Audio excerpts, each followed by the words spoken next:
Welcome back, everyone. We're diving into something pretty interesting today.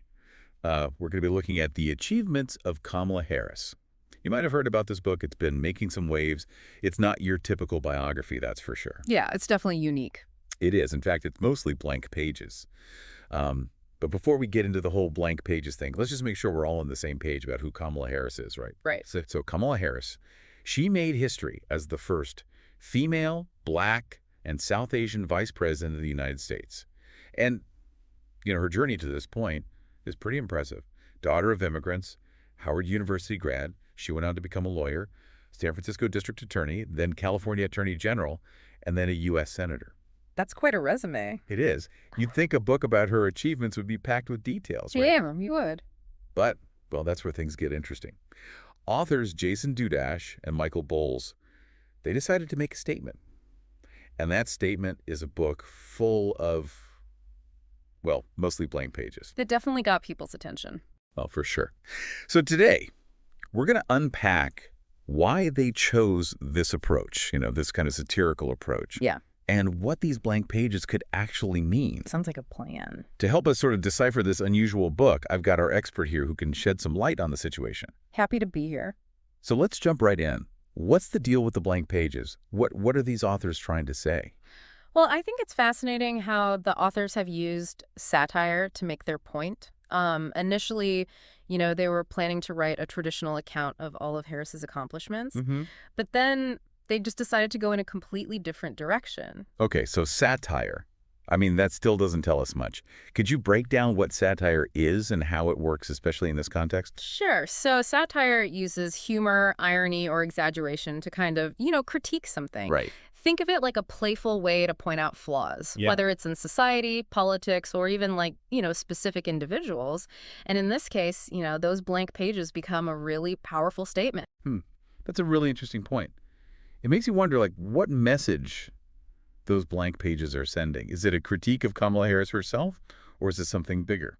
Yeah, that's the question, isn't it?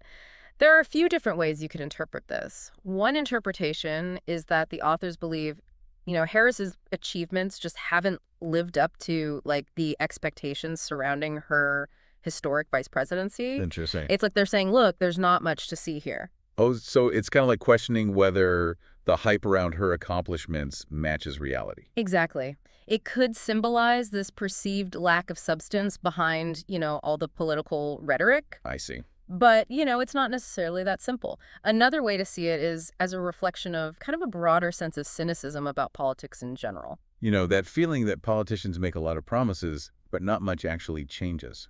Precisely. Yeah, and I think this book really taps into that disillusionment, that frustration with the political process. I think a lot of people can relate to that feeling, regardless of, their political affiliation. Absolutely. And, there's also a third interpretation that I find particularly intriguing. And it's the idea that this book isn't so much about attacking Harris. It's more about making us, the readers, think critically about what we consider a political achievement in the first place. Oh, I see what you mean.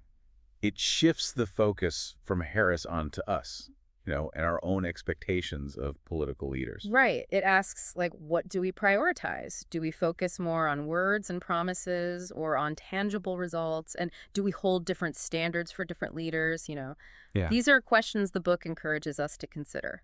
So even though the book is physically empty, it's actually quite full of potential meanings and interpretations. Yeah, definitely. To better understand what these blank pages might represent, let's dive into some key moments from Kamala Harris's career. Her time as San Francisco district attorney seems like a good place to start. She was, deeply involved in the world of law enforcement and criminal justice, right? Absolutely. This period highlights the complexities of her approach to criminal justice reform. She implemented reforms aimed at reducing recidivism and promoting alternatives to incarceration. But she also faced criticism for some of her policies, particularly from those who felt she wasn't progressive enough. So even within a single role, there can be a lot of nuance and debate about a leader's effectiveness and their approach. Right. And to understand the full scope of these criticisms, we need to, take a closer look at a specific example. Okay, so what would be a good example of that? Well, one example that sparked a lot of debate was Harris's implementation of this program called Back on Track, This was back in 2005. Back on track. What was that all about? What was the goal of that program? So it was designed to help reduce recidivism. Among young nonviolent drug offenders, Mm-hmm. participants had to plead guilty. Oh, wow. And then complete this really rigorous program. Interesting. Things like, high school equivalency courses, job training, drug treatment, that kind of stuff. It sounds like a pretty comprehensive approach. I mean, what were the criticisms? Well, some argued that, requiring that guilty plea to get into the program, that was coercive. Yeah, I can see that. Especially for individuals who might have had, valid defenses. Mm-hmm. There were also concerns about the program's actual effectiveness. Interesting. While it showed some positive results, not all participants successfully completed the program. And recidivism rates, they remained a concern. So it's a complicated picture, right? I mean, it's not like there's an easy answer when evaluating a program or a policy like this. Exactly. And I think that complexity is important to keep in mind, as we consider those blank pages in the book. Right. Are they suggesting that her efforts at reform were, entirely ineffective? Or are they prompting us to think about like the challenges and nuances that are inherent in any attempt at, like systemic change? Those are great questions. And it reminds us that we need to look beyond just the headlines, right? Yeah. And really understand the context of these policies. Absolutely. And, as Harris's career progressed, she continued to face scrutiny and praise for her actions, particularly during her time as California's Attorney General. Right. That's a big job. I mean, Yeah. that position comes with a lot of power, a lot of responsibility. What were some of the key issues she tackled during that time? Well, one area where she received both praise and criticism was her handling of the foreclosure crisis. Oh, right. That followed the 2008 financial meltdown. Right. She negotiated a settlement with major banks, Okay. and that provided some financial relief to homeowners facing foreclosure. That sounds like a positive step, but I'm guessing there were criticisms as well. Yeah, of course. Some people argued that the settlement didn't go far enough in holding those banks accountable or providing sufficient relief to the homeowners. Others criticized her decision not to prosecute Steve Mnuchin, Oh, wow. who was a former Goldman Sachs executive, Right. who later became Treasury Secretary under President Trump. Right. This is where, navigating the complexities of those political decisions and their consequences, it gets really tricky. It does, and it's important to acknowledge those complexities, even when they don't fit neatly into, a simple narrative. Right. And as we move on to discuss Harris's time in the Senate, we should keep this nuanced perspective in mind. Her role in the Senate, that really brought her to a national stage. Absolutely. What stands out from her time there? Well, she became known for her, sharp questioning of Trump administration officials. Oh, right. During those Senate hearings. Yeah, exactly. Yeah. Especially on issues like immigration, the Russia investigation, things like that. She also aligned herself with a lot of progressive causes, advocating for policies like Medicare for All, the Green New Deal. So she was definitely seen as a strong voice within the Democratic Party, especially on those issues that really resonated with progressive voters. Absolutely. And of course, we can't overlook the historical significance of her becoming the first woman and first person of color to hold the office of vice president. Right. Regardless of one's political views, that represents a significant moment in American history. Yeah, I mean, it's a powerful symbol of progress. Right. And really a testament to how far we've come in terms of representation in this country. Yeah, absolutely. Now, let's bring it back to the book itself, The Achievements of Kamala Harris. Given its, very unusual approach, I imagine it generated quite a few reactions. It did. What was the public and critical reception like? It definitely didn't go unnoticed. The achievements of Kamala Harris, it sparked a lot of conversations, just like the authors intended. Some people found it hilarious, a refreshing take on political commentary, while others saw it as, unfair, disrespectful, even like a mean-spirited attack. So it sounds like the book's unconventional approach didn't just raise eyebrows, it really sparked a whole debate. It did. About the role of satire in political commentary. You're right. And I think that debate connects to a larger trend we're seeing. Okay. Where satire and humor are being used more and more to engage with political issues. That's interesting. Think about, late night comedy shows. Right. Satirical news websites, or even, memes that go viral on social media. Humor has become like a primary way for people to process and discuss politics, especially for like younger generations. Yeah, that makes sense. It's like satire has become more accessible, It has. more immediate, right? Yeah. We can share a funny meme about a political event and instantly, you know, spark a conversation with hundreds, even thousands of people. Exactly. And that accessibility has, both positive and negative aspects. Yeah. It gives more people a voice and allows for, a wider range of perspectives.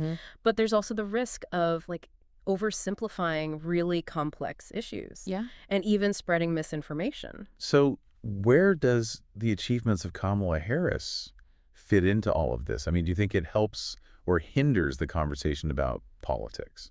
That's the big question, isn't it? I think it does a bit of both. It forces us to confront our own biases and expectations of political leaders, but it also has the potential to alienate those who, either strongly support or oppose Kamala Harris. Right. It seems like a tightrope walk. Yeah. Between prompting critical thought and potentially deepening existing divides. Precisely. And that's something we need to be mindful of, as we consume and share political satire. Right. We need to be aware of our own biases, to be open to different perspectives, and to engage in these conversations with respect, even when we disagree. That's such an important point. Yeah. It's a reminder that satire, while powerful, can also be really polarizing.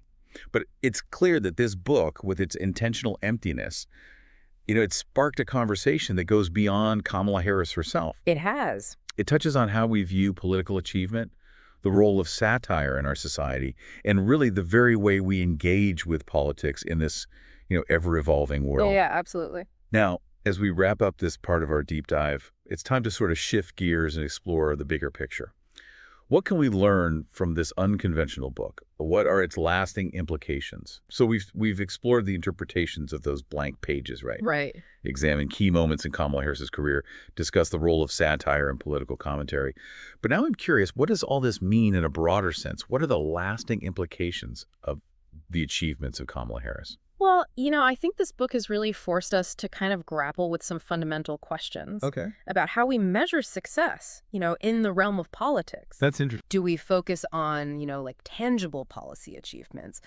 Or are we more swayed by charisma, rhetoric, those kind of symbolic gestures? That's a really thought-provoking point. Yeah. It seems like this book is prompting us to, move beyond the surface level and really delve deeper into what we truly value in our leaders. Absolutely. And it also highlights the importance of, critical thinking, nuanced perspectives. We can't just accept everything we see or hear at face value. Right. We need to be willing to question assumptions, consider different viewpoints, and engage in thoughtful dialogue. Especially in today's world, right? Where information, misinformation, opinions are constantly bombarding us from all directions. It's more important than ever to develop those critical thinking skills. Right, exactly. And I think the achievements of Kamala Harris, in its own kind of unconventional way, serves as a reminder of that. It challenges us to be more discerning consumers of information, to engage in more meaningful conversations about the issues that matter. So even though the book itself is mostly empty, it sparks a conversation that's anything but shallow. And maybe that's the most valuable takeaway here. It's not about providing, definitive answers, but about prompting us to ask the right questions. Exactly. And those questions extend beyond Kamala Harris herself, right? I mean, this book has ignited a broader conversation about the nature of political achievement, the role of satire in public discourse, and really just the evolving landscape of political commentary in general. It's amazing to think that a book filled with blank pages could have such a profound impact. But it speaks to the power of, creative expression and the importance of challenging those conventional norms. Sure. So, as we wrap up here, I want to leave our listeners with a question. If you were to write a book about Kamala Harris, what would you highlight? What do you consider to be her most significant contributions or shortcomings? It's a question worth pondering, because it reveals not just our perspectives on Kamala Harris, but also our own values, our own beliefs about what constitutes effective leadership. This deep dive has taken us on a fascinating journey. We've explored the power of satire, grappled with some complex political issues, and I think we've all been challenged to think critically about our own expectations of leadership. So until next time, keep diving deep, keep questioning, and keep those minds open.